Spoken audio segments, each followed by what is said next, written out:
Hello, mambo vipi, mambo vipi? Bana, kama kawaida sports news. Leo kuna mechi kali sana ya Saudi Pro League ambapo ni Al Ittihad dhidi ya Al Nassr. Ni mechi ambayo inaenda kuchezwa majira ya saa 3 kamili usiku. Ni mechi ambayo utakiwi kukosa kutokana na kwamba mastaa wawili wanakwenda kukutana, mastaa wawili ambao waliwahi kucheza timu moja. Karim Benzema akiwa Al Ittihad na Cristiano Ronaldo akiwa Al Nassr. Mastaa wawili hawa waliwahi kucheza ligi moja.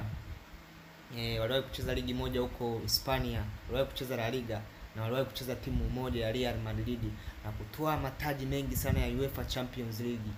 Kwa hiyo leo wanakwenda kukutana majira ya saa 3 kamili usiku katika ligi ya Saudi Pro League. Kwa hiyo utakiwa kukosa kutazama hii mechi. Ni mechi ya aina yake na ni mechi ambayo itakuwa nzuri sana kutokana na mvuto wa aina yake. Lakini pia usisahau kusubscribe na kulike katika channel yangu.